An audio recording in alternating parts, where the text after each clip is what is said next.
Aumentei o salário da ama 8 vezes ao longo de 10 anos.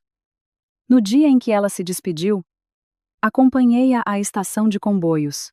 De repente, ela virou-se e disse: Minha senhora, debaixo do estrado da cama há uma coisa. Vá vê-la sozinha. Apenas a senhora. E não conte ao seu marido de maneira nenhuma. Fiquei paralisada. Naquela tarde, a estação do Oriente, em Lisboa, estava apinhada de gente. A voz nos altifalantes anunciava as partidas dos comboios, misturando-se com o som das rodas das malas a rolar no chão de pedra. Eu estava no meio daquela multidão, sentindo como se todos os sons à minha volta se tivessem tornado distantes. À minha frente estava a Emília, a mulher que fora a ama da minha família durante 10 anos. 10 anos. Um período de tempo tão longo que, por vezes, eu esquecia-me que ela tinha sido apenas uma empregada. Puxava uma pequena mala cinzenta, uma mala antiga que eu já havia usar há vários anos. O seu olhar naquele dia tinha algo de muito diferente. Não era tristeza, nem propriamente alívio, mas sim como se guardasse um segredo. Parou em frente à porta de embarque e virou-se para me olhar. Eu dei um passo em frente. Emília, quando chegar à sua aldeia, ligue-me. Ela acenou com a cabeça. Sim.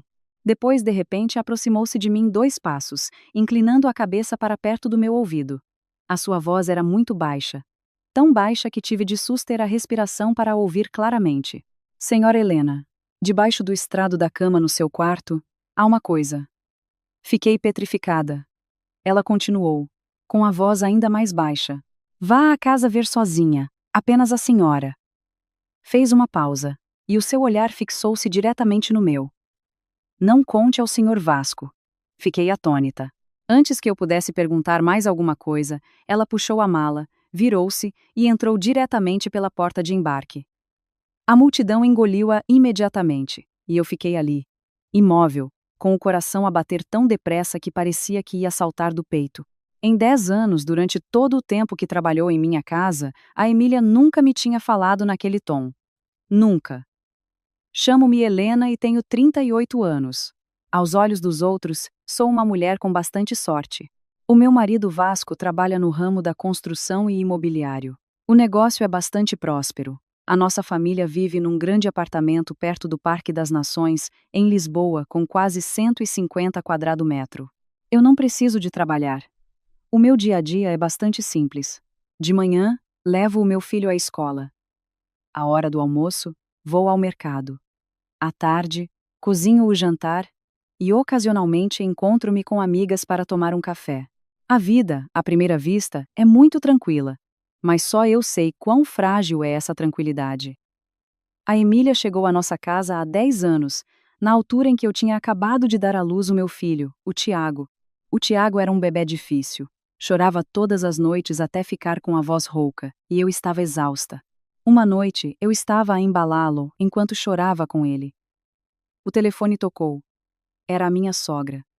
Helena, uma familiar da nossa aldeia, quer ir para a cidade trabalhar como doméstica. É uma pessoa muito boa. Eu quase não pensei. Mãe, diga-lhe para vir. No dia seguinte, a Emília chegou. Uma mulher na casa dos 40, de pele morena, pequena, mas de postura muito direita. Trazia consigo um saco de pano velho. Olhou para mim e disse, muito calmamente: Senhora Helena, deixe-me pegar no menino. Lavou bem as mãos e tirou o Tiago dos meus braços. O mais estranho foi que o Tiago parou de chorar quase instantaneamente. Naquela noite ela disse-me: A senhora vá dormir, eu fico de olho no menino. Eu hesitei. Mas ela disse com muita certeza: Se a senhora ficar doente, quem é que cuida dele? Dormi 5 horas seguidas. Foi o sono mais longo que tive desde o parto. Na manhã seguinte, fui à sala de estar.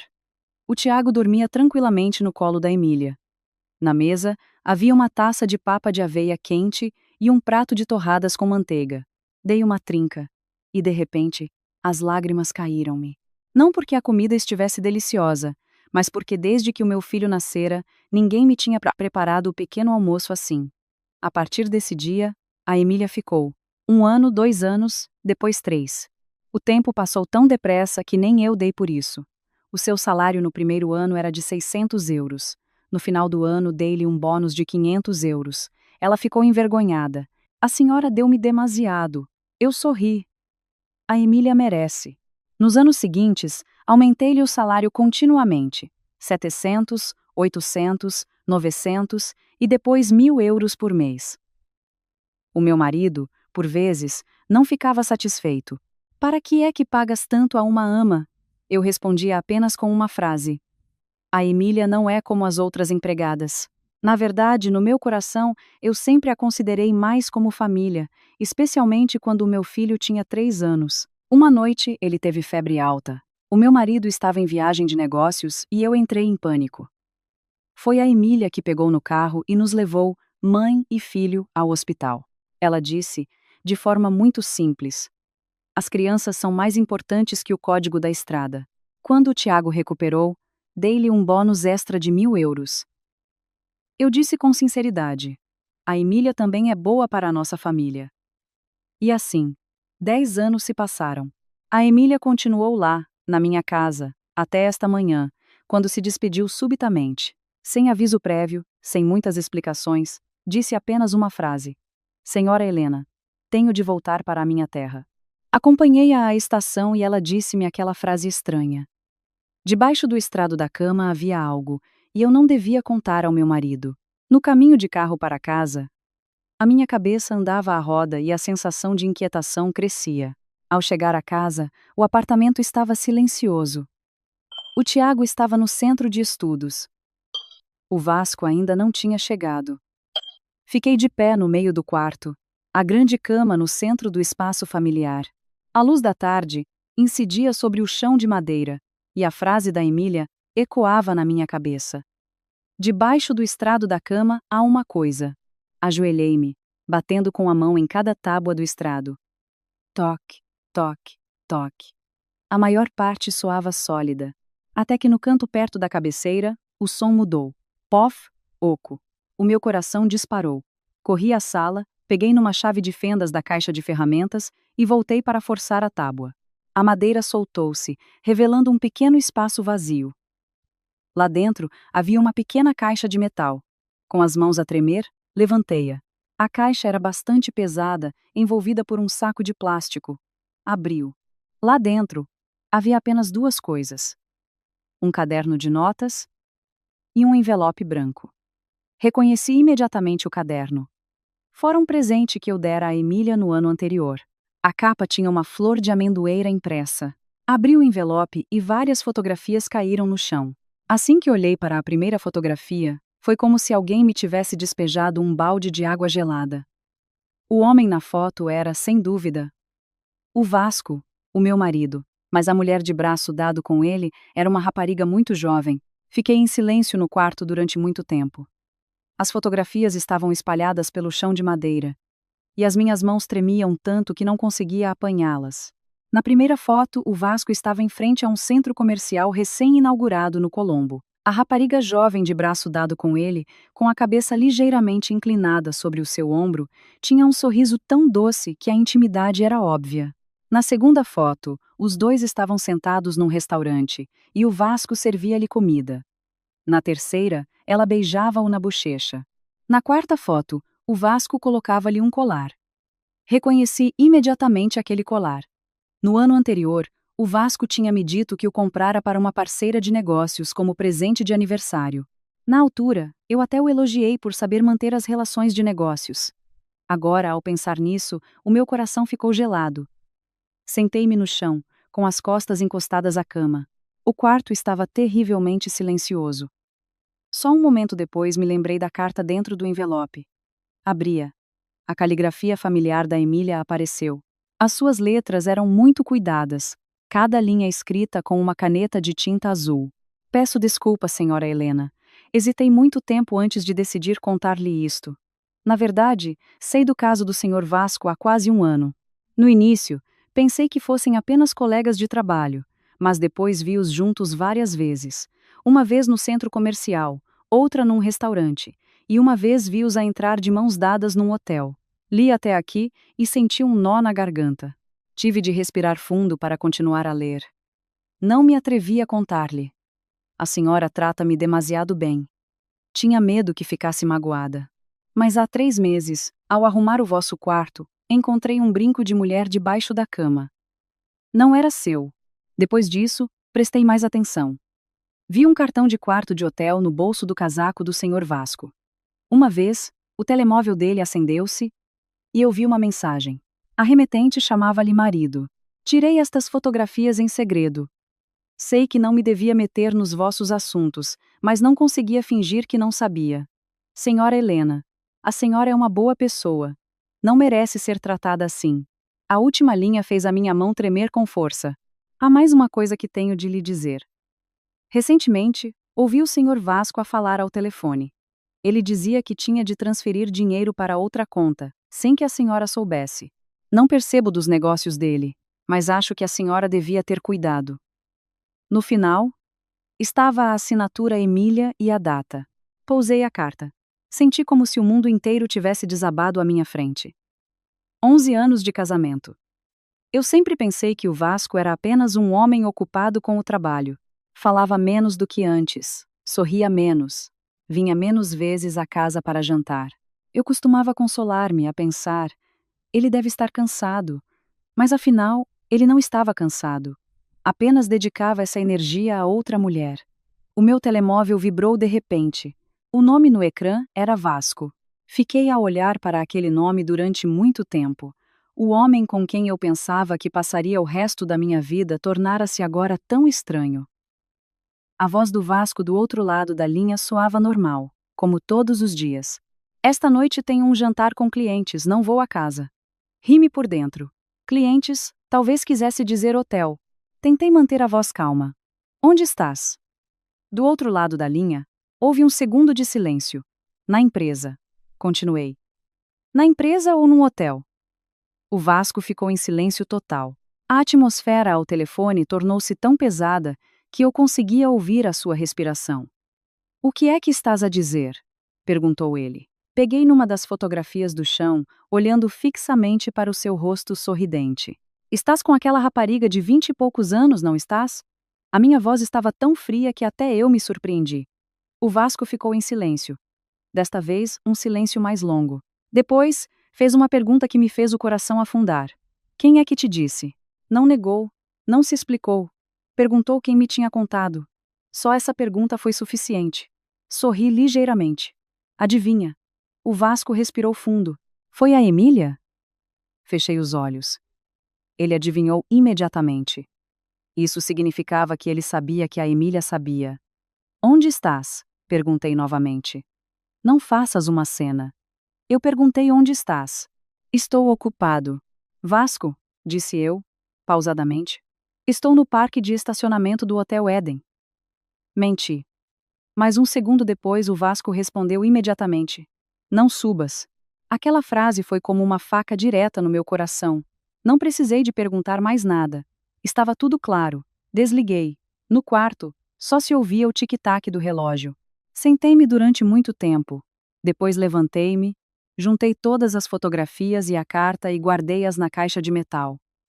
Não queria que o Vasco soubesse que as tinha encontrado. Ainda não era à altura. Coloquei a caixa de volta no espaço debaixo do chão. Fechei a tábua, a parafusei-a e voltei a pôr a cama no lugar.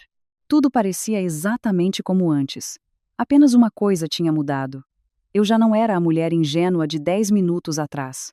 Naquela noite, o Tiago chegou à casa. Mal entrou, correu para me abraçar. Mãe, hoje tive nota máxima à matemática. Abracei-o com força. O calor do corpo do meu filho quase me fez chorar. Muito bem, Tiago. Mãe, onde está o pai? O pai está ocupado. O Tiago acenou com a cabeça. Ultimamente o pai está sempre ocupado. A observação inocente do meu filho fez-me o coração doer. O meu filho tinha 10 anos. Já estava habituado à ausência do pai. Naquela noite, cozinhei o jantar. Fiz o arroz de pato que o Vasco mais gostava. Um hábito de mais de 10 anos. Mas hoje, já não esperei que ele viesse jantar. Por volta das 9 da noite, a porta de casa abriu-se. O Vasco entrou. Olhou para mim rapidamente e depois para o Tiago. Tiago, já vais dormir? Já quase, pai. Ok. Ele não me olhou mais nenhuma vez. Foi direto para o escritório. O Tiago olhou para mim. Mãe, o pai está zangado? Acariciei-lhe a cabeça. O pai está só cansado. O Tiago acenou. Depois de ele ir dormir, bati à porta do escritório. Entra. O Vasco estava sentado à secretária. A mesa estava cheia de beatas. Ele raramente fumava em casa. Hoje, o cinzeiro estava cheio. Precisamos de falar, disse eu. O Vasco não levantou a cabeça. Não há nada para falar. Ah! Ele ficou em silêncio por um momento antes de levantar a cabeça. O seu olhar estava muito frio. Helena, o que é que tu queres? Olhei-o diretamente nos olhos. Queres o divórcio, não é? O Vasco sorriu com desdém. Finalmente percebeste. Aquela frase fez-me o coração doer tanto que quase não conseguia respirar. 11 anos. E no final, restava apenas uma frase. Finalmente percebeste. Quem é ela? Perguntei. A tua secretária. Há quanto tempo? Cerca de 1 ano. Assenti. Tudo batia certo com o que a Emília escrevera. A Masla? O Vasco ficou em silêncio por alguns segundos e depois disse diretamente: pelo menos com ela, sinto que ainda estou vivo. Aquela frase foi outra facada. Fiquei quieta, sem chorar, sem gritar, sentindo apenas que algo dentro de mim se tinha partido. Algo chamado amor. O Vasco olhou para mim. Helena, vamos divorciar-nos. E o Tiago? Eu fico com ele. Comecei a rir. Desta vez a sério. Achas que o tribunal entregaria o filho a um homem adúltero? O Vasco olhou para mim. O seu olhar tornou-se subitamente aguçado. Helena, tu não tens emprego. Eu tenho. Com que dinheiro vais criar o nosso filho? Fiquei em silêncio. O Vasco levantou-se, a sua voz gélida. Divorcia-te. Deixo-te a casa. Mas a empresa é minha. O dinheiro também é meu. Não sonhes em ficar com mais nada. Olhei para o homem à minha frente. Um homem que eu pensava conhecer tão bem, mas que agora parecia um estranho. Disse em voz baixa. Vasco. Não te arrependas. Ele riu-se. Arrepender-me? A única coisa de que me arrependo é de não me ter divorciado mais cedo. Virei-me e saí do escritório, fechando a porta. Naquela noite, não dormi. Fiquei deitada na cama, a olhar para o teto, com apenas uma pergunta na cabeça. A Emília foi-se embora apenas por causa do adultério. Ou haveria mais alguma coisa? Naquela noite passei-a quase em branco. O Vasco dormiu no escritório. Eu sabia que ele também não conseguia dormir, porque de vez em quando ouvia o som do isqueiro e o cheiro a tabaco que vinha do corredor. E eu, deitada no quarto. O mesmo lugar onde, apenas algumas horas antes, descobrira a caixa de metal debaixo do chão. O quarto familiar tornou-se subitamente estranho. Cada canto fazia-me pensar numa questão. Se a Emília não me tivesse dito nada, talvez eu continuasse a viver naquele casamento por mais alguns anos, talvez até 10 anos, sem saber que estava a ser traída. Mas o que mais me fazia pensar não era o adultério, mas sim a última frase na carta da Emília. O senhor Vasco a falar ao telefone sobre transferir dinheiro para outra conta, sem que a senhora soubesse. Dinheiro. Fechei os olhos. Nos últimos 11 anos, as finanças da casa eram quase todas geridas pelo Vasco. Não porque ele me obrigasse, mas porque eu confiava nele. A sua empresa de construção e imobiliário ia bastante bem. Eu só sabia que ele ganhava várias centenas de milhares de euros por ano, o suficiente para a família viver confortavelmente. Todos os meses, ele transferia-me uma quantia para as despesas da casa. Além disso, eu tinha uma conta poupança com cerca de 100 mil euros, acumulados ao longo dos anos. Mas quando se tratava dos grandes ativos deste apartamento, o carro, a empresa, estava tudo em nome do Vasco. De repente, lembrei-me da sua frase na noite anterior. O dinheiro também é meu. Agora, a pensar nisso, aquela frase parecia assustadora. Por volta das 3 da manhã, levantei-me de repente. Uma ideia surgiu-me na cabeça. Abri silenciosamente o roupeiro e tirei o meu portátil antigo. Raramente o usava, mas lembrava-me claramente de que o Vasco me pedira uma vez para guardar uma cópia de alguns documentos de contabilidade da empresa. Disse que era para o caso de o computador da empresa avariar. Liguei o computador. O ecrã iluminou-se no quarto escuro. Procurei nas pastas antigas. Após alguns minutos, encontrei uma pasta chamada Relatórios 2022. Abria. Dezenas de ficheiros Excel apareceram. Eu não sou contabilista, mas entendia os números básicos. Abri cada ficheiro. Receitas, despesas, contratos. No início, tudo parecia normal. Até que abri o último ficheiro. Uma lista de transferências. Uma lista de montantes transferidos para uma conta pessoal. As quantias não eram pequenas. A primeira, 50 mil euros. A segunda, 70 mil. A terceira, 100 mil. Olhei para o nome do beneficiário. Um nome estranho, Inês. Fiquei a olhar para aquele nome durante muito tempo. Seria Inês a rapariga da fotografia? Se fosse, então o Vasco não estava apenas a ter um caso. Estava a transferir dinheiro da empresa para ela. O montante total na folha de cálculo já se aproximava dos 400 mil euros. Fechei o portátil, com o coração a bater forte. Não por ciúmes, mas porque comecei a perceber uma coisa. Se a empresa tivesse problemas financeiros, se aquele dinheiro fosse descoberto, as consequências não seriam apenas sobre o casamento. Poderiam ser legais. Na manhã seguinte, o Vasco saiu para trabalhar muito cedo. Não me disse uma palavra, apenas olhou para o Tiago uma vez e saiu. O Tiago acabou o pequeno almoço e preparou-se para ir para a escola. Antes de sair, virou-se e perguntou-me: Mãe? Sim. Tu e o pai discutiram? Fiquei surpreendida. Não. O Tiago olhou para mim por alguns segundos. O seu olhar era exatamente como o do Vasco, mas com algo mais sensível. Ouvi o pai a falar alto ontem à noite. Ajoelhei-me à sua frente e acariciei-lhe a cabeça. São coisas de adultos. O Tiago acenou. Só tenho medo que vocês se divorciem. Aquela frase fez-me um nó na garganta. Abracei-o. Tiago, aconteça o que acontecer, a mãe estará sempre aqui contigo. O Tiago abraçou-me com força. Depois de ele ir para a escola, sentei-me na sala durante um longo tempo e depois peguei no telemóvel. Procurei o número da minha sogra. Nunca lhe tinha contado os problemas do nosso casamento. Mas hoje precisava de falar. O telefone tocou algumas vezes. Estou? Helena. A voz dela era tão gentil como sempre.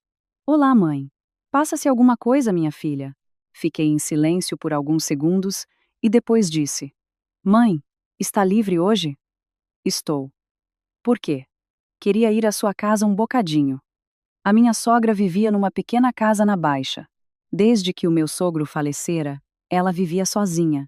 O Vasco insistiu várias vezes para que ela viesse viver conosco, mas ela não quis. Estou habituada a estar aqui. Cerca de 1 hora depois, cheguei. A minha sogra abriu a porta. Mal me viu, perguntou: Por que é que estás com essa cara tão pálida? Sorri, forçadamente. Estou um pouco cansada. Ela fez chá. Mãe e nora, sentadas frente a frente na pequena sala de estar. Passado um bocado, ela perguntou diretamente: Tu e o Vasco estão com problemas, não estão? Fiquei surpreendida. Mãe. Ela suspirou. Eu sou mãe dele. Ele pensa que eu não sei de nada? Olhei para ela, e o meu coração começou a bater mais depressa. A mãe sabe de quê? Ela olhou pela janela, a sua voz tornou-se mais grave. Que ele tem outra mulher. Fiquei atônita. A mãe já sabia. Ela acenou. Há 3 meses. Eu não sabia o que dizer. Ela continuou. Um dia, fui ao supermercado e vi-o com uma rapariga jovem. Na altura, pensei que fosse uma funcionária. Mas pela maneira como ele olhava para ela, percebi logo que não era simples. Baixei a cabeça. Peço desculpa, mãe. Ela abanou imediatamente a cabeça. Tu pedes desculpa de quê? A culpa é dele. Depois de dizer isto, olhou para mim durante muito tempo e fez uma pergunta que me surpreendeu. Estás a pensar em divorciar-te? Fiquei em silêncio por um momento antes de responder. Ele quer o divórcio. Ela franziu a testa. Ele disse isso? Disse. A minha sogra pousou a chávena de chá. O seu olhar tornou-se subitamente muito sério. Helena, sabias de uma coisa? Olhei para ela. De que, mãe? Ela disse lentamente. A empresa do Vasco não é inteiramente dele. Fiquei petrificada. O que é que a mãe quer dizer? Ela olhou-me diretamente. O pai dele, antes de falecer, deixou-te 40% das ações da empresa. Fiquei sem palavras. Para mim? Ela acenou. Nesse ano tinhas acabado de ter o Tiago. O pai dele disse-me: A Helena é uma boa mulher. Se um dia o Vasco fizer alguma coisa errada, pelo menos ela terá um apoio. Senti um arrepio na espinha. Mãe, o Vasco nunca me falou disso. Ela sorriu, tristemente. Ele não te ia dizer. Porque se tu soubesses, sérias a segunda maior acionista da empresa. Olhei para ela, com a cabeça a andar à roda. Se aquilo fosse verdade, tudo seria diferente. Não apenas o casamento, mas também a empresa. A minha sogra continuou lentamente. Por isso, Helena, se decidires divorciar-te, não tenhas medo. Apertei as mãos, e na minha mente havia apenas um pensamento. Talvez o Vasco escondesse muito mais do que eu imaginava. Fiquei sentada em frente da minha sogra, durante muito tempo, ainda sem conseguir processar o que ela acabara de me dizer. 40% das ações da empresa em meu nome. Uma coisa tão importante. E durante todos estes anos, eu não fazia a mínima ideia. O que é que isso significava? Significava que o Vasco tinha escondido de propósito. A minha sogra olhou para mim, com um olhar que era ao mesmo tempo de compaixão e seriedade. Helena. Sim, mãe. Não penses que te estou a dizer isto para ires lutar com ele. Mas também não quero que sejas desprezada por ele. Assenti em silêncio. No meu coração, já não sentia a dor da esposa traída, mas sim uma sensação diferente, uma sensação de lucidez, como se, depois de uma longa noite, eu tivesse acabado de acordar. Mãe. Sim. Se as ações estão em meu nome, onde estão os documentos? A minha sogra levantou-se e foi ao quarto. Momentos depois, voltou segurando uma pequena caixa de madeira. A caixa era antiga, de um castanho escuro. Pousou-a na mesa. Guardei isto para ti durante 10 anos. Olhei para a caixa, um sentimento estranho apoderou-se de mim. Abri a tampa. Lá dentro, havia um dossiê cuidadosamente embrulhado. Abri a primeira página. Era um contrato de transferência de ações. O meu nome estava lá, bem claro. Helena Souza, proprietária de 40% das ações da empresa Vasco Construções. A assinatura do meu sogro. A assinatura do advogado. Tudo legal. Fiquei a olhar para aquele papel durante muito tempo. Uma verdade que eu desconhecia existia mesmo à minha frente há 10 anos. A minha sogra disse lentamente. No dia em que o pai dele faleceu, chamou-me ao quarto. Ele disse: a Helena é uma boa nora. Se um dia o Vasco mudar de ideias, pelo menos ela terá um apoio. Senti os meus olhos a aquecer. O meu sogro faleceu quando o Tiago tinha apenas 2 anos. Era um homem gentil, de poucas palavras, mas que sempre me tratou com muita bondade. Nunca pensei que ele me tivesse deixado secretamente um caminho como este. Mãe! Sim! O Vasco sabe disto? A minha sogra olhou para mim. Sabe. O meu coração apertou-se. Mas ele pensa que tu não sabes. Sorri, um sorriso amargo. Talvez fosse por isso que durante todos estes anos, o Vasco me manteve sempre afastada dos assuntos da empresa. Dizia que eu não precisava de me preocupar. Dizia que os negócios eram complicados. Dizia que as mulheres só precisavam de cuidar da família. Só agora eu entendia. Não era porque ele me queria proteger, mas porque não queria que eu soubesse que tinha poder. Peguei no dossiê. Um pensamento começou a formar-se na minha cabeça. Mãe. Sim, queria pedir-lhe um favor. A minha sogra olhou para mim. Qual? Queria encontrar-me com o advogado que era do meu sogro. Ele ainda trabalha no mesmo escritório. Deixa-me ligar-lhe. Por volta das 2 da tarde, cheguei ao escritório de advogados, situado num prédio antigo na Baixa Pombalina. O Dr. Carvalho já tinha mais de 60 anos. Olhou para mim durante um bom bocado antes de sorrir. Helena. Há tanto tempo que não a via.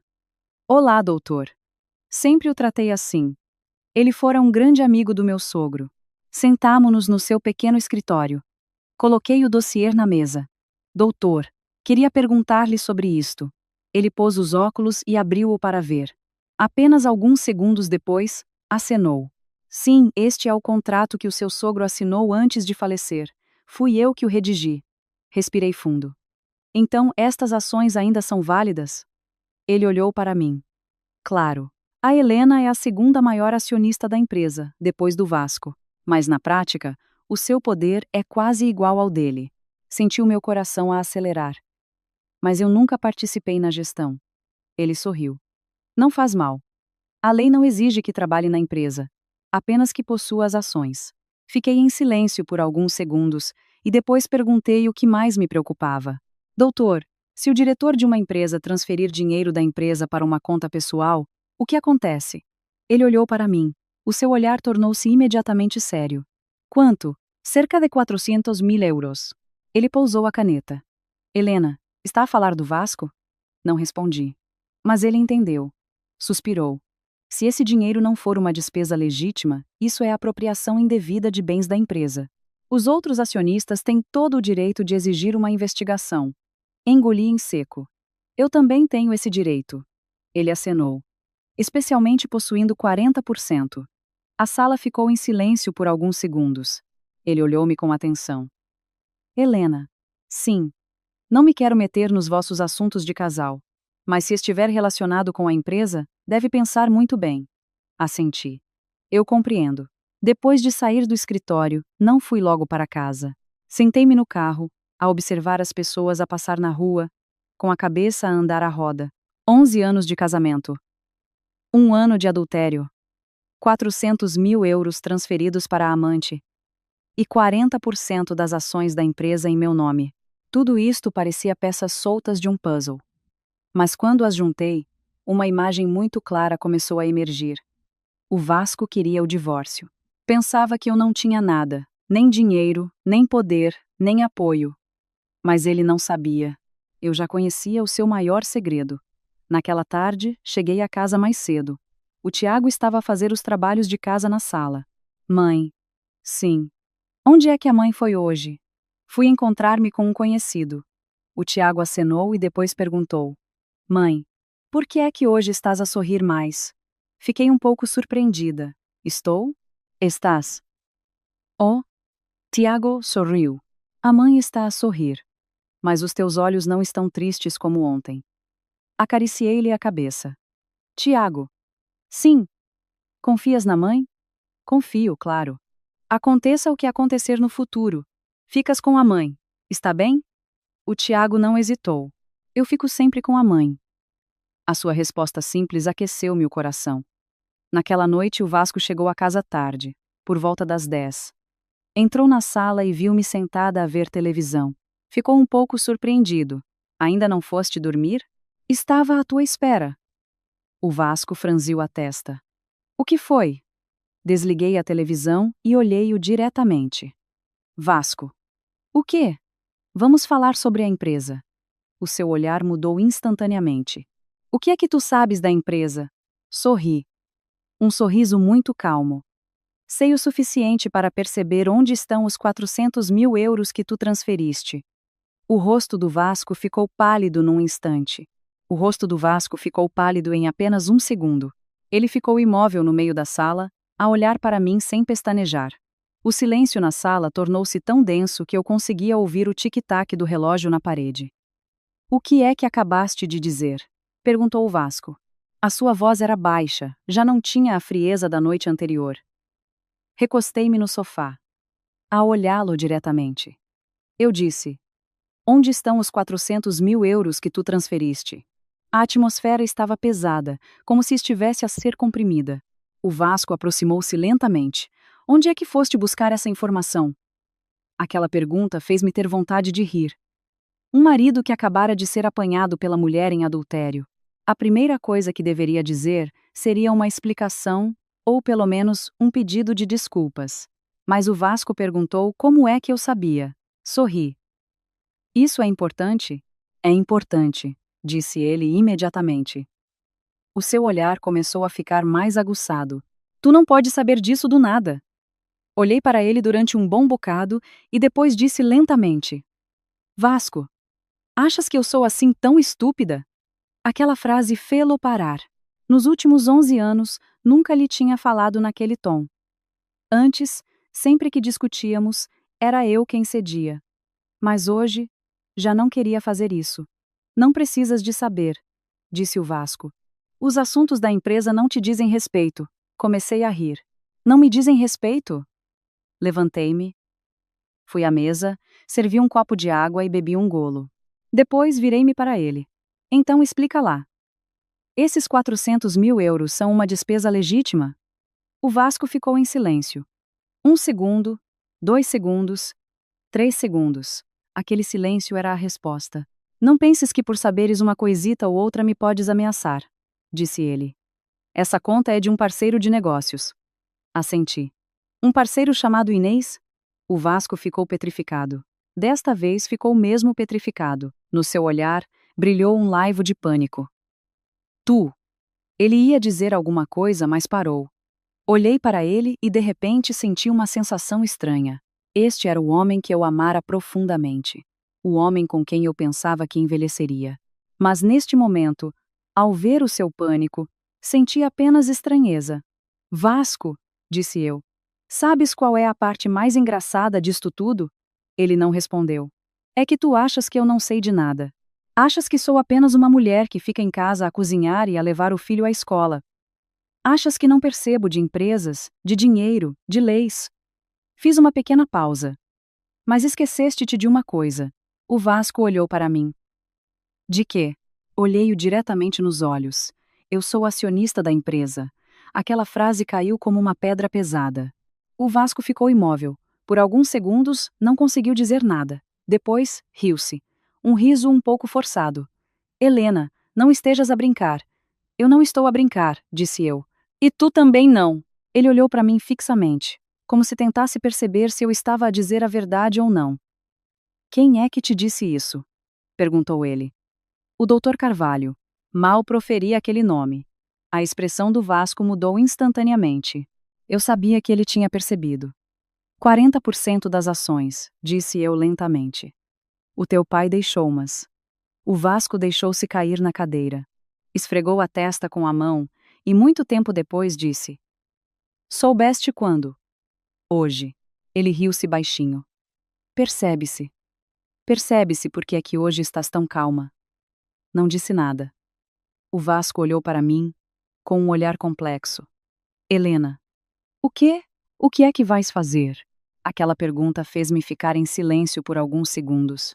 Eu, na verdade, ainda não tinha pensado em tudo, mas havia uma coisa que eu sabia muito bem. Não queria continuar a viver como antes. Tu queres o divórcio, disse eu. Certo. Então vamos divorciar-nos. O Vasco franziu a testa. Concordas assim tão facilmente? Assente. Mas com condições. Ele sorriu com desdém. Eu sabia. Quanto é que queres? Aquela frase fez-me sentir pena dele. Um homem que pensava que tudo se podia resolver com dinheiro. Eu não quero o teu dinheiro, disse eu. Mas vou participar na gestão da empresa. O Vasco olhou para mim. O seu olhar foi se tornando mais frio. Impossível. Por quê? Porque tu não percebes nada de negócios. Sorri. Se não percebo, aprendo. Não tens o direito de me impedir. O Vasco cerrou os punhos. Helena, queres fazer disto um escândalo? Um escândalo? Repeti. Tu tens um caso. Transferes dinheiro da empresa para a tua amante. E agora dizes que eu estou a fazer um escândalo? O Vasco levantou-se de um salto. Helena! Olhei para ele. Pela primeira vez em 11 anos de casamento, eu já não tinha medo da sua raiva. Se queres que as coisas se resolvam a bem, tudo bem, disse eu. Divorciamo-nos, mas a empresa tem de ser transparente. Vou auditar todas as contas. Se não concordares, fiz uma pausa. O Vasco olhou para mim. Então? Disse muito suavemente. Então encontramo-nos em tribunal. A sala ficou em silêncio durante muito tempo. Finalmente o Vasco virou a cara. Tirou um cigarro, acendeu-o e deu uma passa funda. Helena. O quê? Mudaste muito. Olhei para ele. Não. Só deixei de ser cega. Naquela noite, não falamos mais. O Vasco foi para o escritório e eu fiquei na sala. Olhei pela janela. A cidade continuava iluminada, os carros passavam. A vida lá fora continuava normal. Só a minha vida é que tinha virado para outro caminho. Lembrei-me da Emília. Se naquele dia ela não me tivesse dito aquela frase, debaixo do estrado da cama há uma coisa, talvez eu ainda estivesse a viver numa ilusão. Talvez ainda acreditasse num casamento que já estava podre há muito tempo. Às vezes, uma verdade dolorosa é o que nos salva de uma vida errada. Não sei o que o futuro me reserva. O divórcio, a empresa, o dinheiro, as questões legais. Tudo são caminhos difíceis. Mas pelo menos eu acordei. E quando uma mulher está lúcida, já não é tão fácil de magoar. Na vida conjugal, O mais assustador não é a pobreza ou as dificuldades, mas sim o desprezo. Quando um homem começa a ver a sua mulher como alguém que não entende, que não tem valor, nesse momento, o casamento perdeu o respeito, o pilar mais importante da família. Mas há também algo a ponderar. Muitas mulheres não são verdadeiramente fracas. Elas apenas se calam porque ainda amam e querem preservar a família. Quando a verdade é revelada, elas podem sofrer. Mas é dessa dor que elas crescem e se tornam muito mais fortes. Na manhã seguinte, acordei muito cedo. Na verdade, não tinha dormido muito, mas a sensação no meu coração era completamente diferente dos dias anteriores. Já não havia confusão, nem tremores. Em vez disso, havia uma lucidez estranha, como a de alguém que acaba de sair de um longo sonho e começa a ver tudo com mais clareza. Preparei o pequeno almoço para o Tiago, como todos os dias. Enquanto comia, ele contava-me histórias da escola. Coisas simples de criança. Um colega que a professora repreendeu por estar a falar. A equipa de futebol da turma que ganhou a turma do lado. A festa da escola na próxima semana. Eu ouvia e acenava. Por vezes olhava para ele mais tempo do que o normal. O Tiago parecia-se muito com o Vasco no rosto, mas o olhar era como o meu. Um olhar límpido, que nunca conhecera os problemas dos adultos. Mãe, sim, hoje levas-me à escola? Sim, eu levo-te. O Tiago sorriu. Só aquele sorriso foi suficiente para acalmar o meu coração. O Vasco saiu do escritório enquanto mãe e filho tomavam o pequeno almoço. Já se tinha vestido para o trabalho. Camisa branca, gravata cinzenta, tudo impecável como sempre. Mas o seu rosto estava cansado. Os nossos olhares cruzaram-se por alguns segundos. Ninguém disse nada. O Tiago levantou a cabeça. Pai. Sim. Não tomas o pequeno almoço? O Vasco abanou a cabeça. Estou com pressa. A resposta familiar.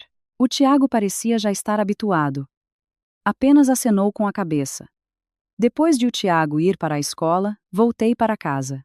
Fiquei em frente ao roupeiro durante muito tempo. Nos últimos 11 anos, eu vestia quase sempre roupas simples e confortáveis. Camisas leves, vestidos compridos, coisas adequadas a uma mulher que fica em casa. Hoje, escolhi um fato de saia e casaco bege claro. Era um conjunto que eu comprara há 3 anos, mas que quase nunca tinha usado. Olhei-me ao espelho. A mulher no espelho ainda era eu. Mas o olhar era diferente. Por volta das 9, liguei ao Dr. Carvalho.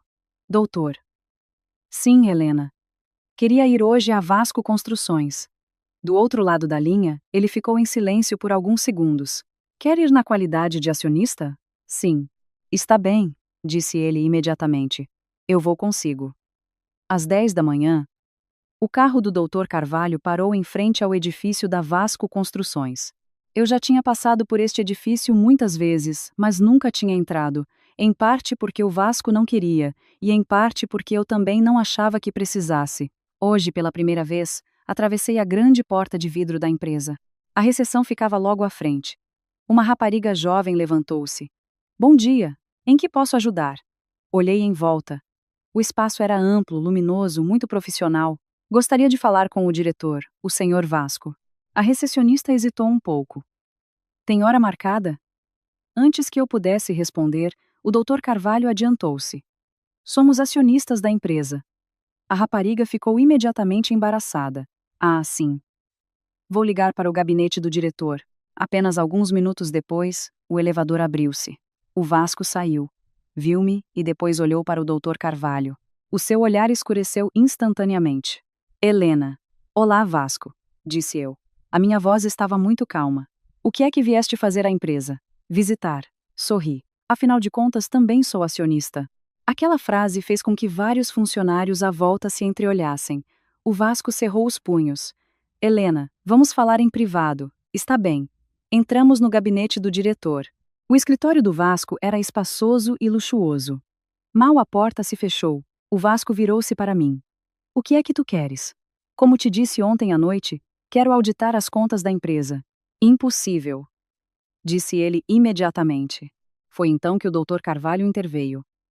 Vasco, a lei permite que um acionista maioritário fiscalize as atividades financeiras. Este é um direito legítimo da senhora Helena. O Vasco olhou para ele. Doutor Carvalho, isto é um assunto de família. Não, disse o advogado diretamente. Isto é um assunto da empresa. A atmosfera na sala ficou pesada.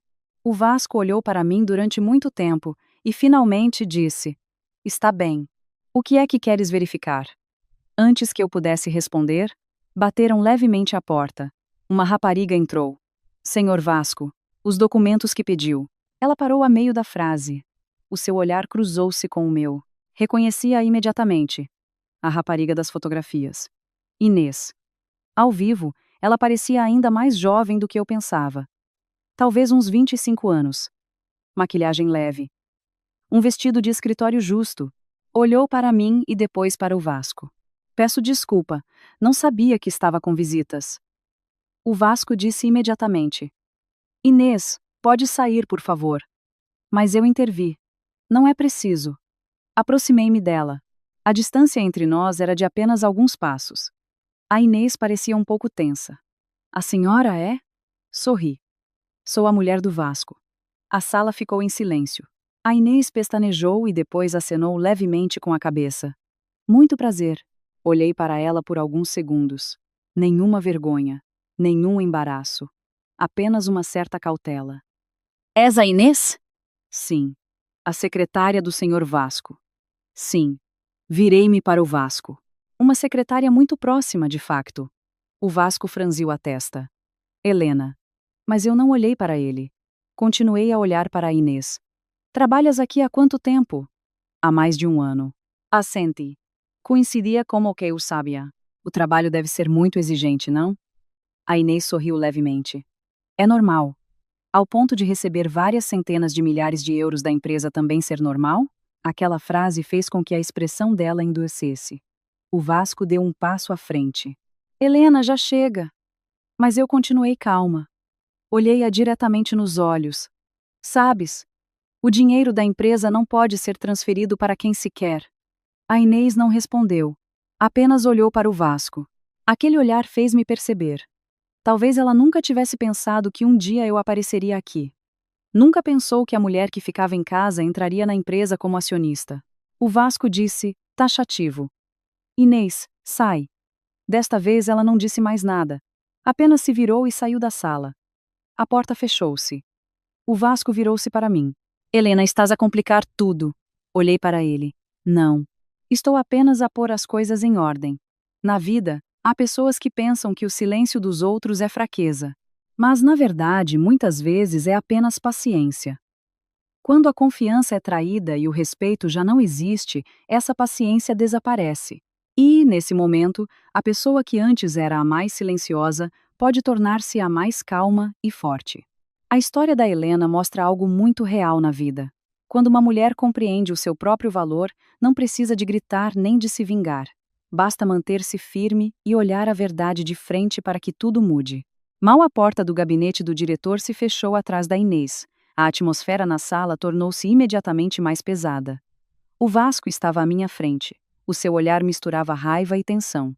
Eu percebia que ele estava a tentar manter a calma, mas a minha presença hoje tinha-lhe claramente tirado o controle da situação. Olhei em volta do seu escritório. Nas paredes, havia diplomas, fotografias com parceiros de negócios, grandes projetos da empresa. Tudo coisas que eu antes pensava serem o resultado do esforço do meu marido. Mas agora, aqui, como acionista, a sensação era diferente. Ainda não estou satisfeita, disse eu. O Vasco riu com desdém. Então, o que mais queres? Virei-me para o Dr. Carvalho. Doutor. Sim. Gostaria de ver os relatórios financeiros dos últimos 2 anos. O Vasco reagiu imediatamente. Helena, não exageres. O Dr. Carvalho olhou para ele. Vasco, este é um direito da senhora Helena. O Vasco cerrou o maxilar. Muito tempo depois, pegou no telefone interno. Contabilidade, tragam os dossiês financeiros. Cerca de 10 minutos depois, um homem de uns 40 anos entrou. Reconheci-o como o chefe de contabilidade. Já o tinha visto algumas vezes nas festas da empresa a que o Vasco me levara. Senhor Vasco, aqui estão os documentos. Ele pousou uma pilha de papéis na mesa. Ao ver-me, ficou um pouco surpreendido. O Vasco disse rapidamente: É acionista da empresa. O homem acenou imediatamente. Sim, senhora. Depois de ele sair, puxei uma cadeira e sentei-me. A pilha de dossiês à minha frente era bastante espessa. Folhas de cálculo, contratos, faturas. Se fosse antes, talvez eu não percebesse muito. Mas ontem o Dr. Carvalho tinha me explicado em pormenor os pontos a que devia prestar atenção. Abri cada dossiê. Os números surgiram diante dos meus olhos: receitas, despesas, investimentos. No início, tudo parecia muito normal. Mas quando cheguei a uma folha de transferências internas, o meu coração abrandou um pouco. Uma transferência de 120 mil euros. Beneficiário: Inês. Data da transferência: há 3 meses. Levantei a cabeça e olhei para o Vasco. Explica-me esta verba. O Vasco não respondeu imediatamente. Olhou para o Dr. Carvalho e depois para mim. Isso é um investimento. Investimento em quê? Perguntei. Num projeto privado. Nome do projeto? O Vasco ficou em silêncio. Aquele silêncio foi suficiente para tornar tudo claro. Continuei a folhear os documentos. Outra verba. 80 mil euros. Também transferida para a Inês. E depois outra de 100 mil euros. No total, mais de 400 mil euros. Exatamente como eu tinha visto no ficheiro antigo. Mas o que me chamou a atenção não foi apenas o montante, mas uma pequena nota no final. Despesas de preparação do projeto Anubis. Li aquela linha várias vezes. Uma sensação estranha surgiu. Estás a preparar um novo projeto? Perguntei. O Vasco franziu a testa. É um plano da empresa. Mas eu nunca ouvi falar. Por que não trabalhas aqui? Virei-me para o Dr. Carvalho. O doutor conhece este projeto? Ele abanou a cabeça. Nunca ouvi falar. Virei-me de novo para o Vasco. Qual é o capital do projeto? Ele respirou fundo. Helena. Não precisas de saber. Fechei o dossiê. Então deixa-me adivinhar. Olhei-o diretamente nos olhos. Este projeto está em nome da Inês, não está? A atmosfera na sala arrefeceu subitamente. O Vasco olhou para mim. E desta vez o seu olhar já não era de raiva, mas de cautela. Estás a fazer suposições sem nexo. Virei-me para o Dr. Carvalho. Doutor. Sim. Gostaria de verificar a informação do registro comercial do projeto Anubis. Ele acenou. Vou pedir a alguém que verifique. O Vasco aproximou-se. Helena, estás a desconfiar de mim? Olhei para ele. Não. Estou a verificar. Aquela frase fê-lo calar-se. Olhei em volta da sala. Durante tantos anos, o Vasco sempre pensou que era ele quem detinha todo o poder. Estava habituado a tomar decisões sozinho, habituado a que eu ficasse de fora. Mas hoje, tudo era diferente. Levantei-me. Voltarei na próxima semana para ver os resultados da verificação. O Vasco olhou para mim. Helena, o quê? Ao fazeres isto, só estás a piorar as coisas. Sorri. Não. Só as estou a tornar mais claras.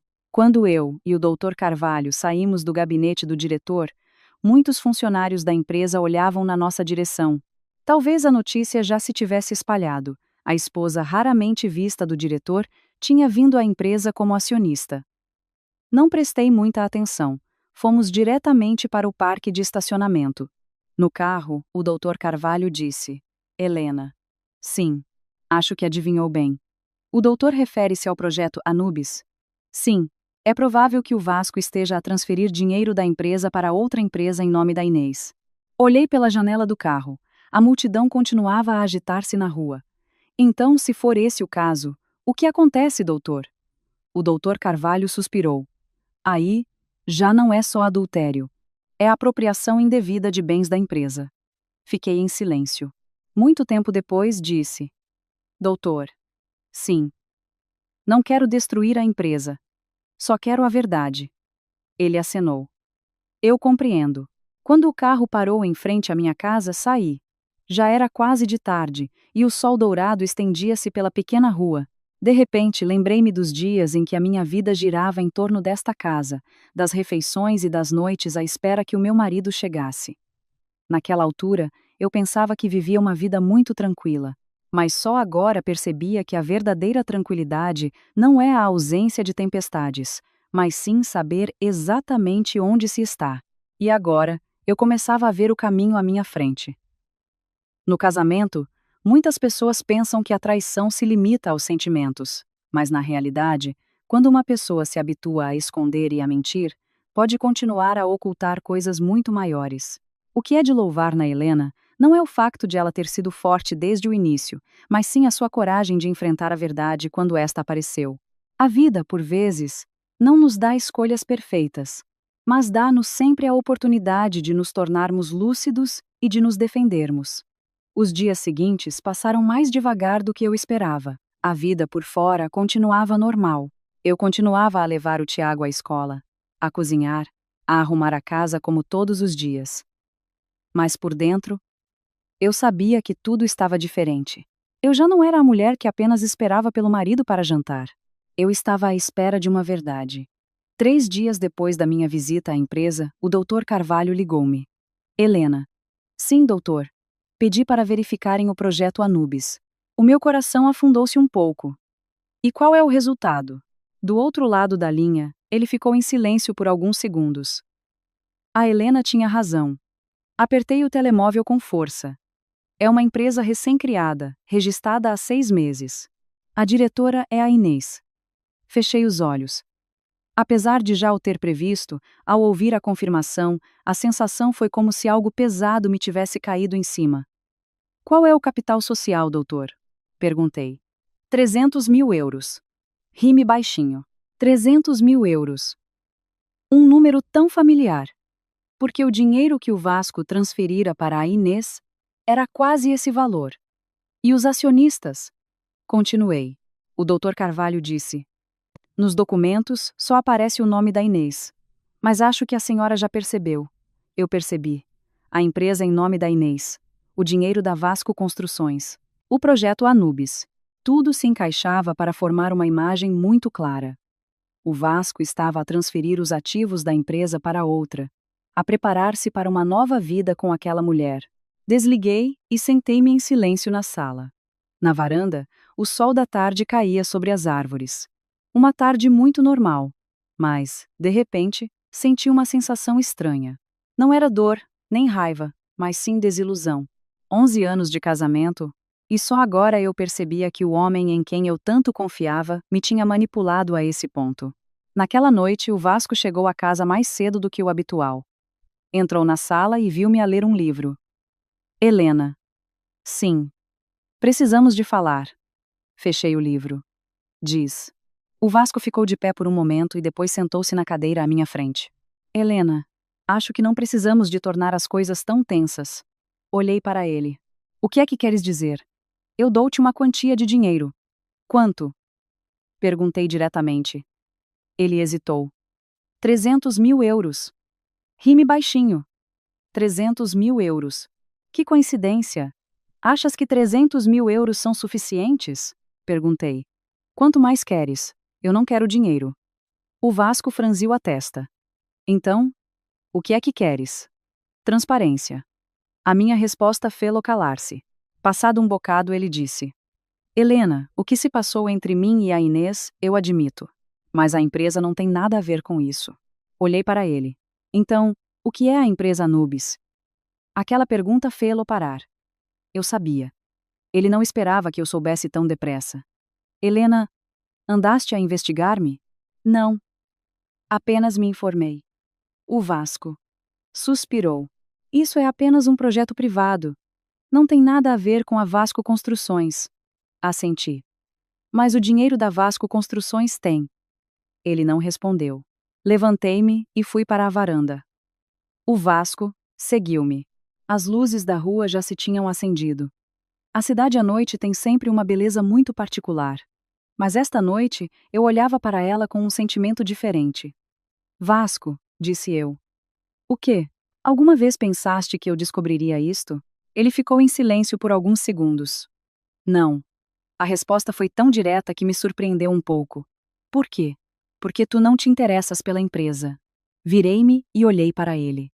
Não é que eu não me interesse. És tu que não queres que eu me interesse. O Vasco não negou. Ficamos em silêncio por um bocado. O vento da noite soprava na varanda. Helena. Sim. Não quero que isto se torne um escândalo. A empresa vai ser afetada. Sorri levemente. Começas a pensar na empresa agora? Sempre pensaste na empresa? Olhei-o diretamente nos olhos. Se assim fosse, por que é que transferiste o dinheiro para a Inês? O Vasco não respondeu. Desviou o olhar. Naquele momento percebi uma coisa. Talvez, na sua cabeça, a empresa não fosse o mais importante, mas sim o seu futuro com aquela mulher. Amas-la? Perguntei. O Vasco pensou por um momento e depois disse: Sinto-me à vontade com ela. Assenti. Uma resposta muito familiar. Muitos homens, quando traem, dizem o mesmo. À vontade, leveza, sem pressão. Mas esquecem-se de uma coisa. A mulher nova é sempre mais fácil, porque nunca passou com eles pelos anos difíceis. Helena. O quê? Podemos acabar isto a bem? Olhei para ele. Eu também quero. Então. Mas tem de ser de forma clara, disse eu. A empresa, os bens, as responsabilidades e o Tiago. Ao mencionar o nosso filho, o Vasco franziu ligeiramente a testa. Eu quero ficar com o miúdo. Impossível, disse eu imediatamente. Por quê? Porque não tens tempo para ele. Ele ficou em silêncio. Eu sabia que tinha razão. Nos últimos 10 anos, quem levava o Tiago à escola era eu. Quem ficava acordada quando ele estava doente era eu. Quem ia às reuniões de pais era eu. O Vasco esteve praticamente ausente durante a maior parte da infância do filho. Eu continuo a ser o pai dele. Tens razão, disse eu. Mas não és quem o cria. A atmosfera entre nós tornou-se novamente pesada. Finalmente o Vasco disse: Helena. Sim. Preciso de tempo. Para quê? Para resolver os assuntos da empresa. Assente. Está bem. Quanto tempo? 3 semanas. Pensei por um momento. Está bem, mas depois de 3 semanas vou exigir uma auditoria completa. O Vasco olhou para mim. Talvez, pela primeira vez em muitos anos, ele tenha percebido que eu já não era a mulher que cedia facilmente. As 3 semanas passaram mais depressa do que eu pensava. Durante esse tempo, a vida em casa manteve-se aparentemente normal. Eu continuava a cozinhar, a levar o Tiago à escola, a arrumar a casa, mas entre mim e o Vasco, havia uma distância muito clara. Falávamos menos um com o outro, apenas o essencial sobre o filho, sobre a casa. Ninguém voltou a falar do divórcio, ninguém mencionou a empresa, mas ambos sabíamos que o tempo estava a contar. Numa sexta-feira à tarde, quando acabara de ir buscar o Tiago à escola, o telefone tocou. O nome no ecrã surpreendeu-me um pouco. Emília. Atendi imediatamente. Emília. Do outro lado da linha, a voz dela continuava grave e lenta como antes. Senhora Helena. Já está na sua terra, Emília? Sim. Ouvi o som do vento e de galinhas algures ao fundo. Talvez ela estivesse no quintal. Como tem passado? Fiquei em silêncio por alguns segundos. Estou bem. A Emília também ficou em silêncio. Depois disse algo que me chamou a atenção. Tenho uma coisa para lhe dizer. O que é, Emília? Não dá para falar ao telefone. O meu coração afundou-se um pouco. Então pode vir a Lisboa? A Emília hesitou um pouco. Estou na aldeia. Se eu for aí. Talvez cause problemas. Aquela frase fez-me franzir a testa. Que problemas? Ela não respondeu imediatamente. Passado um bocado, disse: Senhora Helena. Sim. Sabe por que é que eu me despedi de repente? Aquela pergunta deixou-me sem palavras. Desde o dia em que ela partiu, eu sempre pensei que o motivo principal era não querer testemunhar mais os problemas da minha família. Mas agora, ao ouvir a sua voz, senti que havia algo mais. Por causa do Vasco? Perguntei. Do outro lado da linha, ela suspirou. Não só por isso. O que mais? A Emília falou muito baixo. Tive medo. Fiquei um pouco surpreendida. Medo de quê? Ela ficou em silêncio por alguns segundos e depois disse: Tive medo. O senhor Vasco sabia que eu sabia demais. Aquela frase fez-me o coração bater forte. Sabia o quê? Acho que a senhora devia vir ter comigo pessoalmente. Onde? Na minha aldeia. Pensei por um momento. Está bem. Amanhã vou aí. A Emília disse mais uma coisa antes de desligar. Vá sozinha. Não diga nada ao senhor Vasco. Fiquei na sala durante muito tempo depois de a chamada terminar. O Tiago estava a fazer os trabalhos de casa no quarto. A casa continuava silenciosa como sempre, mas de repente senti uma inquietação. O que é que a Emília sabia que a fez partir tão apressadamente? Naquela noite, o Vasco chegou a casa bastante tarde. Entrou na sala enquanto eu via as notícias. Helena. Sim. Amanhã vou em trabalho. Fiquei um pouco surpreendida. Para onde? Para o porto. Quanto tempo? Talvez 2 dias. Assenti.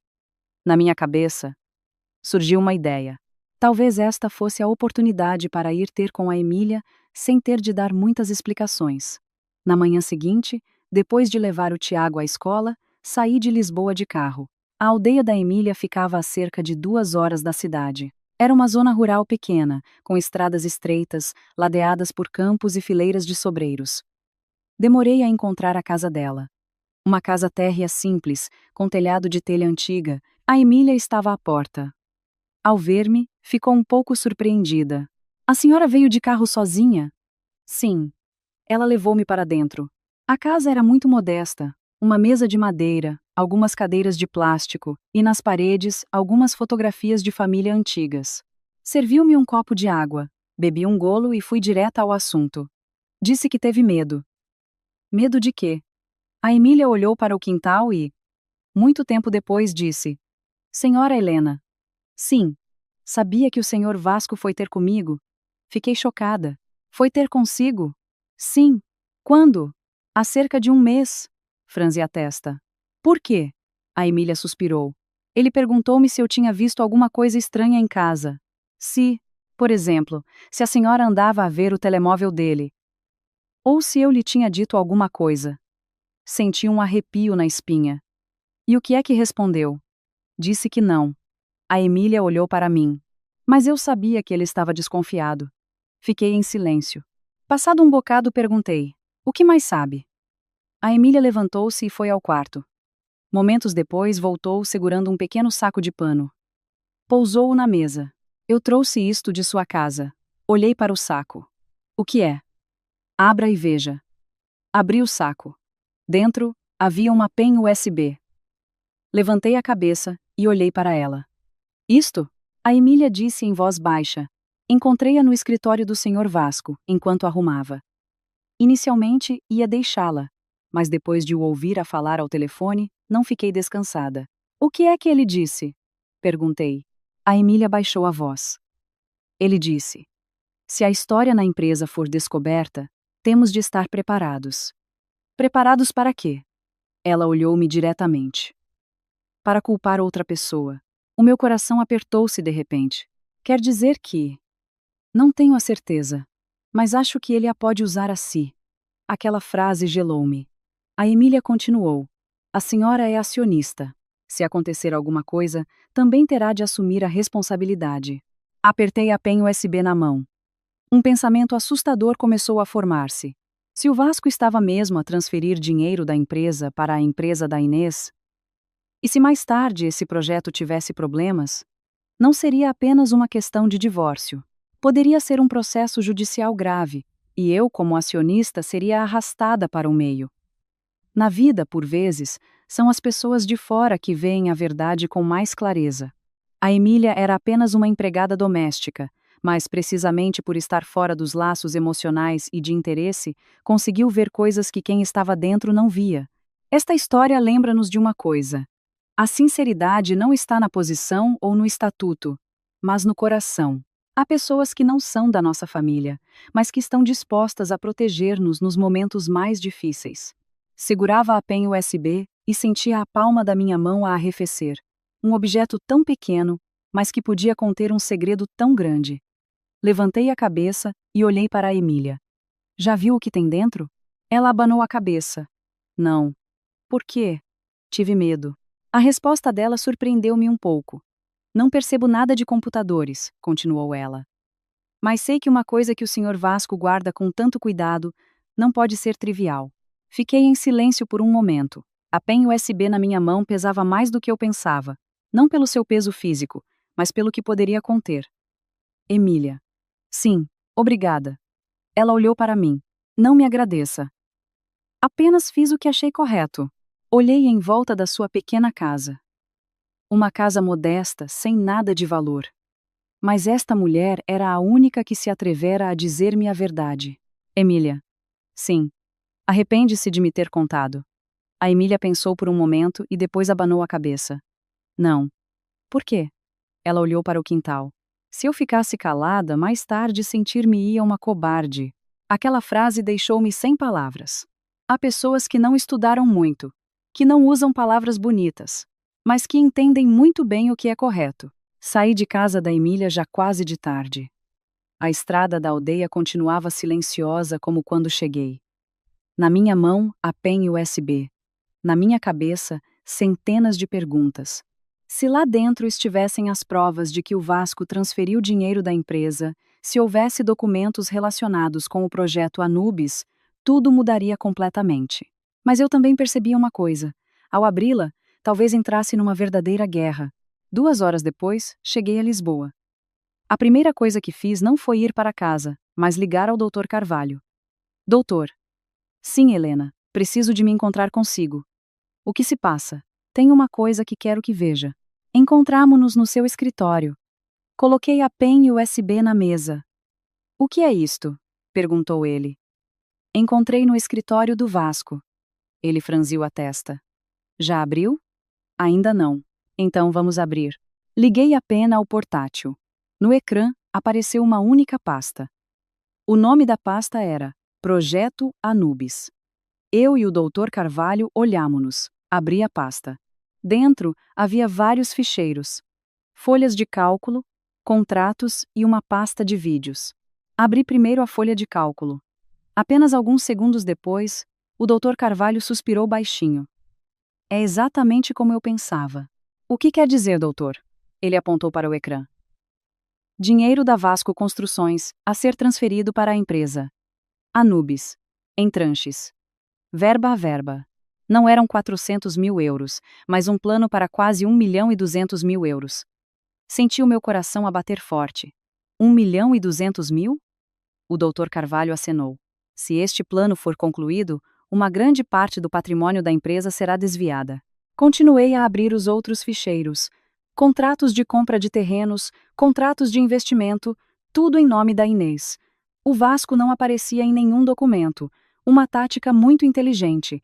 Se algo corresse mal, ele poderia negar qualquer envolvimento. Abri a pasta de vídeos por último. Dentro, havia apenas um ficheiro.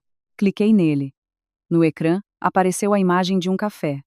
A câmera estava posicionada num canto distante. Parecia uma gravação secreta. 2 pessoas estavam sentadas a conversar. Uma era o Vasco. A outra, a Inês. O som era um pouco baixo, mas ainda se ouvia. Quando é que transferes o resto do dinheiro? Perguntou a Inês. No máximo, em 2 meses, disse o Vasco. Tens de ficar como titular de todo o projeto. A Inês sorriu. Não tens medo que a tua mulher descubra? O Vasco riu com desdém. Ela não sabe de nada. Mas ela é acionista. Não faz mal. O Vasco bebeu um golo de café. Se acontecer alguma coisa, ela também terá de assumir a responsabilidade. Aquela frase gelou-me.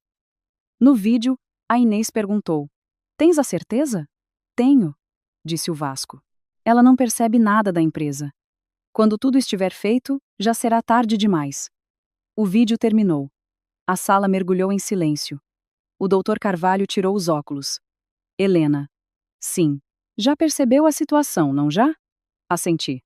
Ele ia usar-me como escudo. Exatamente, disse o advogado.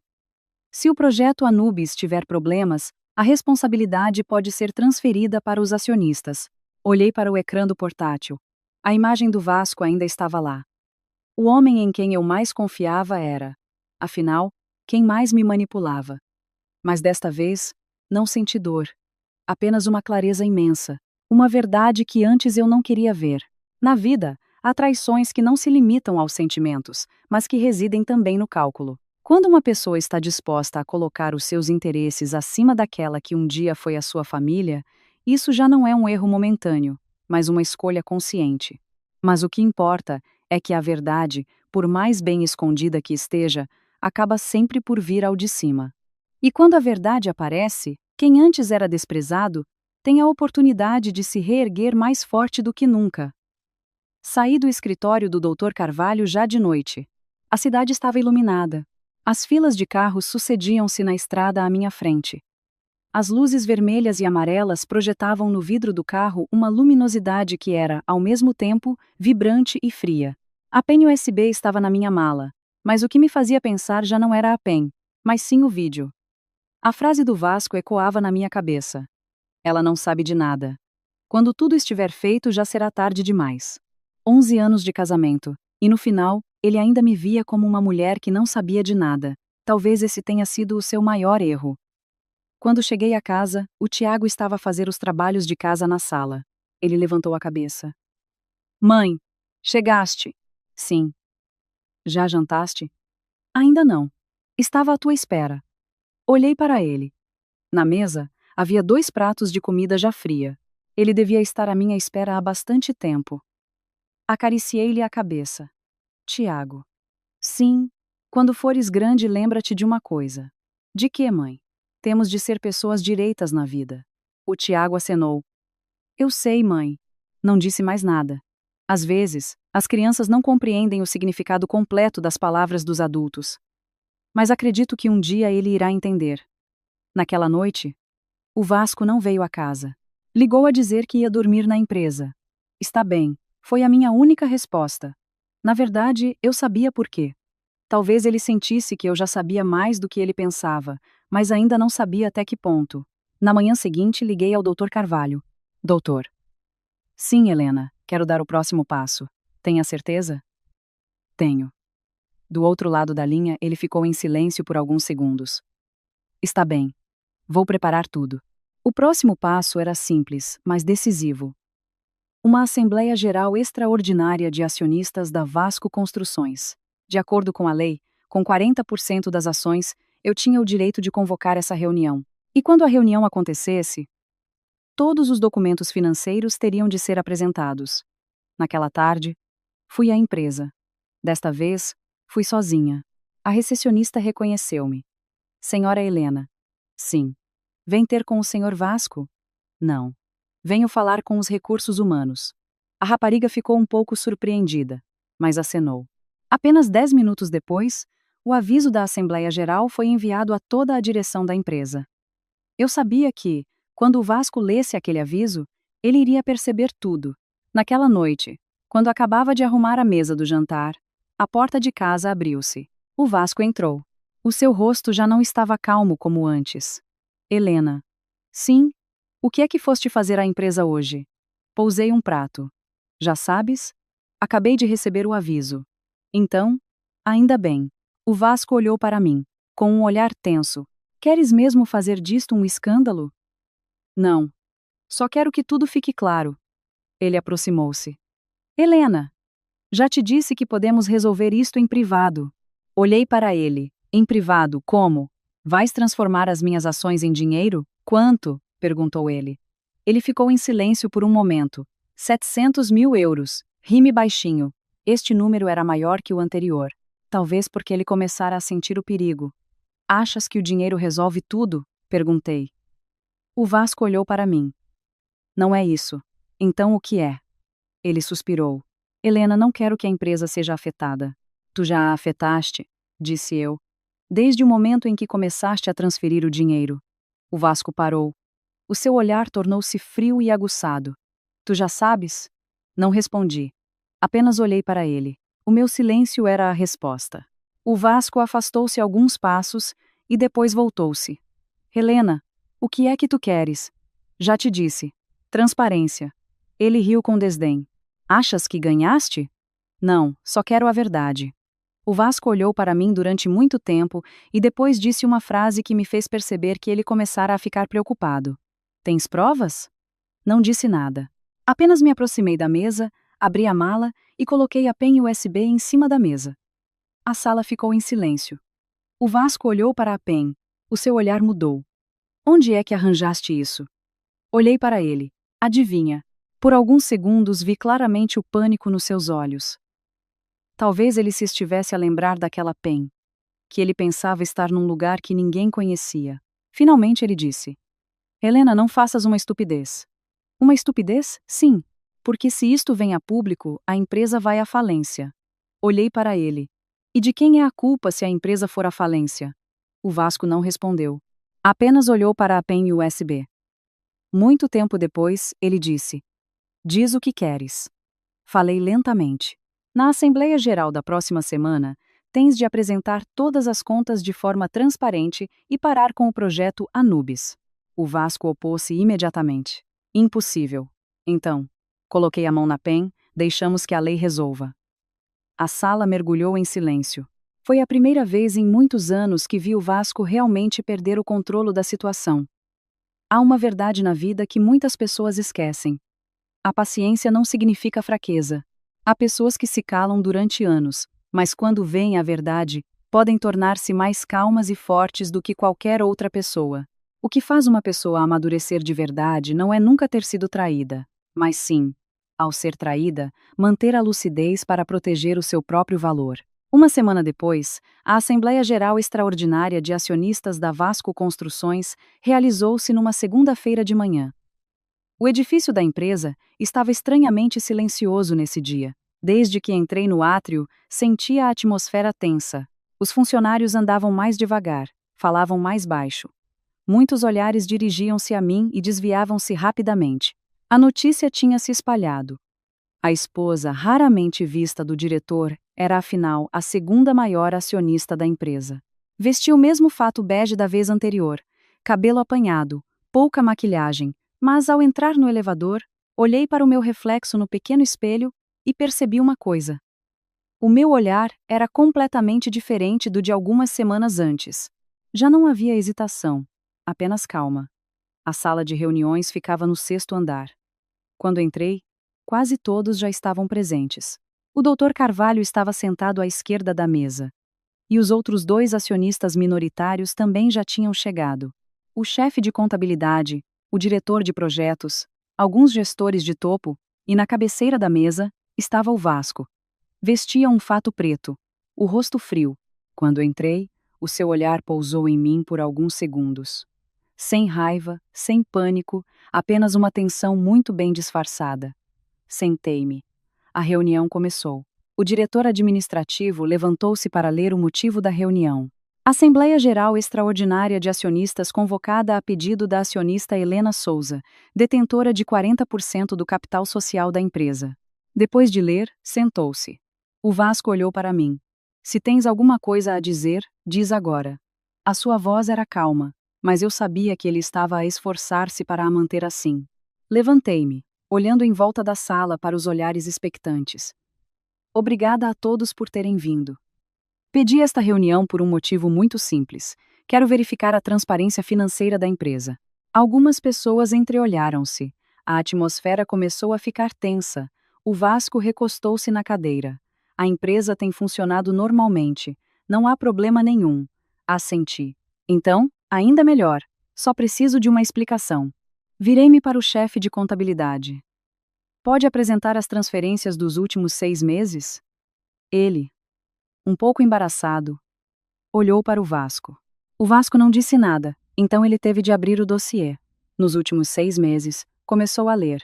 Receitas, despesas, investimentos, tudo soava muito normal.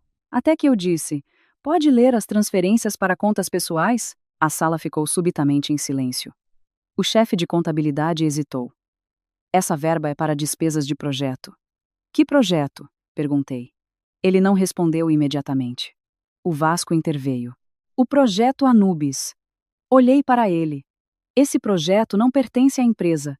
É um investimento externo. Mas o dinheiro da empresa foi transferido. O Vasco disse diretamente. Foi uma decisão do diretor. Por que é que o dinheiro da empresa foi transferido para outra empresa em nome de uma tal Inês? A sala pareceu congelar. Algumas pessoas na sala entreolharam-se. O nome Inês não era conhecido de todos, mas foi o suficiente para que percebessem que algo de anormal se passava. O Vasco olhou para mim. O seu olhar arrefeceu. Helena. Isto não são assuntos pessoais. Exato, estou a falar de assuntos da empresa. Abri a mala, tirei a pen USB e coloquei-a na mesa. Aqui estão todos os documentos.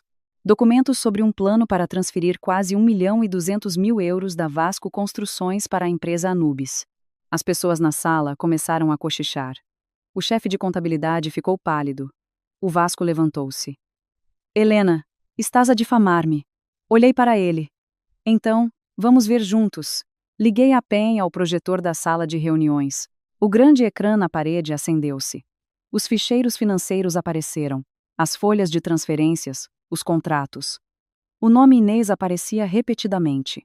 A sala ficou em silêncio. Já ninguém duvidava. O Vasco estava ali, de pé. O seu rosto já não conseguia manter a calma.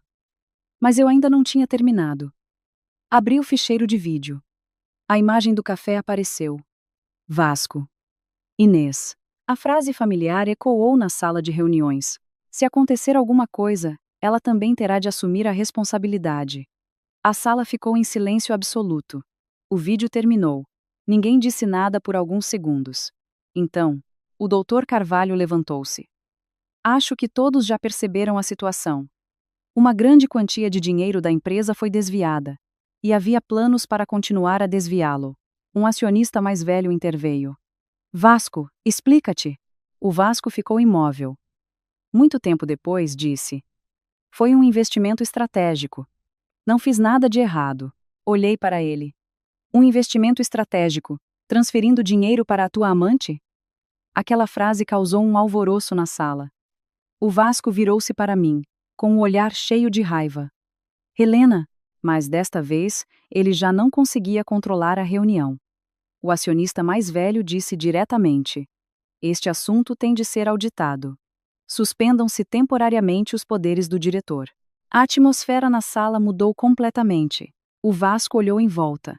As pessoas que antes o apoiavam agora não diziam nada. Finalmente, olhou para mim. Um olhar longo, já sem raiva, apenas algo parecido com derrota. Olhei para ele. Sem alegria, sem satisfação. Apenas senti que tudo finalmente estava claro. Na vida, há pessoas que se julgam muito inteligentes ao fazerem os seus próprios cálculos, mas o que muitas vezes esquecem é que qualquer plano construído sobre o engano está destinado a ruir mais cedo ou mais tarde. A verdade pode tardar, mas raramente falha. E quando ela aparece, o que resta não é a vitória ou a derrota, mas sim uma lição sobre honestidade e responsabilidade.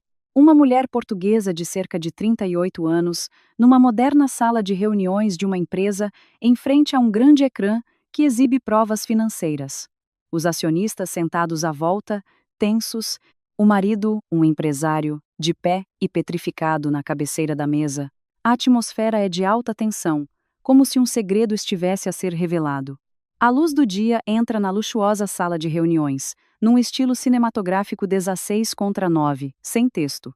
Depois daquela reunião, tudo mudou muito depressa. Em apenas 3 dias, a Vasco Construções decidiu oficialmente suspender os poderes de direção do Vasco para facilitar uma auditoria interna. Uma empresa de auditoria independente foi contratada para verificar todas as contas. A notícia não chegou aos jornais. Mas no mundo dos negócios, quase toda a gente sabia que a Vasco Construções estava a passar por uma crise. Eu não voltei à empresa logo após a reunião. Na verdade, naquela altura, já nem tinha cabeça para pensar muito na empresa. Só queria ir para casa, para o Tiago. Naquela tarde, quando abri a porta, o Tiago estava sentado no chão da sala, a montar peças de Lego coloridas. Ele levantou a cabeça. Mãe, chegaste. Sim. Já jantaste? Ainda não. Estava à tua espera. Aquela frase familiar fez-me o coração afundar. Havia coisas na vida que permaneciam as mesmas, independentemente das tempestades lá fora. Sentei-me ao lado dele. O Tiago olhou para mim por um momento. Acariciei-lhe a cabeça. Não faz mal. O Tiago acenou. Não mindos e fazenda. Não mindos e fazenda. Depois, disse uma coisa que me deixou em silêncio por um bom bocado. Mãe, não fiques triste por causa do pai. Olhei para ele. Tu sabes? Não sei tudo, mas sei que tu e o pai já não estão felizes como antes. As crianças por vezes são mais sensíveis do que os adultos imaginam. Podem não entender os pormenores, mas sentem a mudança. Abracei-o. Tiago. Sim. Aconteça o que acontecer no futuro. A mãe estará sempre do teu lado. O Tiago acenou. Eu sei. 3 dias depois da reunião, o Vasco voltou a casa. Esteve à porta durante algum tempo. Quando abri, ele olhou para mim por alguns segundos e disse: Posso entrar? Assenti. Sim. Ele entrou na sala. A casa era familiar, mas a atmosfera entre nós era completamente diferente. Já não éramos marido e mulher. Apenas duas pessoas que tinham percorrido um caminho juntas. A auditoria terminou, disse o Vasco. Eu sei. A empresa entregou temporariamente a gestão ao conselho de administração. Assenti. O que é que vais fazer? O Vasco sentou-se na cadeira e, muito tempo depois, disse: Vou sair da empresa. Aquela resposta surpreendeu-me um pouco. Por quê? Ele sorriu levemente. Está tudo claro. Já não tenho lugar ali. Olhei para ele. O rosto do homem à minha frente era muito diferente do de algumas semanas antes. Já não tinha a confiança habitual. Apenas cansaço.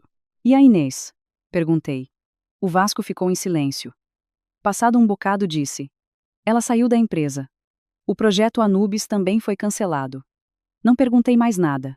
Havia histórias cujo fim era suficiente assim. Um momento depois, o Vasco disse: Helena. Sim. Peço desculpa. Foi o primeiro pedido de desculpas depois de tudo o que aconteceu. Olhei para ele. No meu coração, já não havia raiva, nem dor. Apenas um sentimento muito normal, como quando se olha para um caminho que já se percorreu. Vamos divorciar-nos, disse eu. O Vasco acenou. Sim. Não discutimos, não lutamos. A casa ficou para mim e para o Tiago. A Vasco Construções, após a auditoria, foi reestruturada. Eu mantive os meus 40% de ações, mas a gestão foi entregue a um novo diretor escolhido pelo Conselho de Acionistas. O Vasco vendeu a sua participação. E depois, saiu da cidade. Não perguntei para onde ia. Nem precisava de saber. Numa tarde, alguns meses depois, levei o Tiago ao parque perto de casa. Ele corria e saltava na relva, a rir-se muito. Eu estava sentada num banco de jardim, a olhar para ele, a olhar para o céu da tarde. Uma nova vida estava a começar. Não uma vida perfeita, mas uma vida real. O meu telemóvel vibrou. Uma mensagem da Emília. Senhora Helena, como estão a senhora e o Tiago? Sorri. Estamos ambos bem. Momentos depois, ela respondeu. Assim, fico descansada. Olhei para a mensagem e, de repente, lembrei-me do dia em que ela estava na estação de comboios. A sua frase ainda ecoava na minha memória. Debaixo do estrado da cama há uma coisa. Se naquele dia ela não me tivesse dito aquilo, talvez eu ainda estivesse a viver num casamento falso. Talvez ainda acreditasse num homem que já tinha mudado há muito tempo. Às vezes, uma verdade dolorosa é o presente que nos liberta de uma vida errada. O Tiago correu na minha direção. Mãe. Sim. Olha para isto. Ele mostrou-me uma folha em forma de coração. É bonita? Sorri. É. O Tiago sorriu também. O seu riso ecoou na tarde tranquila. De repente, percebi uma coisa. A felicidade não é conseguir manter tudo, mas sim, ao perder as coisas erradas, ainda nos restarem as coisas certas. Caros ouvintes, a história da Helena chegou ao fim, mas o seu eco certamente permanecerá no coração de muitos que acompanham o nosso programa. Porque esta não é apenas uma história sobre adultério, dinheiro ou um casamento desfeito. O que nos faz pensar mais é a forma como uma pessoa se reergue depois de a verdade ser revelada. Talvez muitos ouvintes, ao ouvirem o início, tenham sentido que era uma história familiar. Uma esposa que confia no marido, que dedica a sua juventude a cuidar da família, para um dia descobrir que está a ser enganada. É uma dor imensa. Mas o que é notável é que a Helena não escolheu a vingança no calor do momento. Ela escolheu a calma para investigar, guardar as provas e proteger os seus direitos e os do seu filho. Essa calma, na minha opinião, é a verdadeira coragem. Penso que há 3 grandes lições nesta história. Primeiro, no casamento, o amor é muito importante, mas o respeito é ainda mais. Quando uma pessoa começa a desprezar a outra, a vê-la como alguém que não entende, que não tem valor. Nesse momento o casamento já começou a rachar. O Vasco não traiu apenas nos sentimentos, mas também desprezou a sua mulher em termos de inteligência e caráter, e esse foi o seu maior erro. Segundo, as mulheres por vezes calam-se não por fraqueza, mas porque estão a tentar preservar a família. Mas quando a verdade ultrapassa o limite do suportável, elas podem tornar-se mais fortes do que qualquer outra pessoa. A Helena não fez barulho, não gritou, mas cada passo que deu foi muito claro. Essa é uma forma madura e ponderada de resolver as coisas. Terceiro, na vida, por vezes, quem nos ajuda a ver a verdade não é um familiar. A Emília era apenas uma empregada, mas foi quem se atreveu a dizer o que era correto. Isso lembra-nos que o valor de uma pessoa não está no seu estatuto, mas no seu coração. Quanto ao Vasco, se ele puder ouvir este programa, eu só queria dizer uma coisa. Há erros que podem ser corrigidos, mas também há erros que nos fazem pagar um preço muito alto. Reputação, família, confiança. Uma vez perdidos, são muito difíceis de recuperar. Espero que depois deste acontecimento, ele se reavalie e viva com mais responsabilidade com o que lhe resta. Para a Helena, o meu conselho é muito simples. Já passou pela fase mais difícil. À sua frente, ainda tem a vida, o seu filho, novas oportunidades. Viva com serenidade e confiança. Porque, por vezes, a felicidade não é manter um casamento, mas sim manter a nossa autoestima. E, caros ouvintes, cada família tem as suas próprias histórias. Há segredos que não sabemos com quem partilhar. Há mágoas que só queremos desabafar num lugar seguro. Se também tem uma história para contar, dúvidas que precisam de um conselho, não hesite em escrever para o nosso programa. Quem sabe a sua história possa ajudar muitas outras pessoas a olharem para as suas próprias vidas, tal como a história de hoje nos fez refletir tanto. Estamos sempre disponíveis para ouvir, e talvez, num próximo programa, seja a sua carta a ser partilhada para que todos possamos refletir juntos. Obrigado por nos ter acompanhado. Até a próxima história.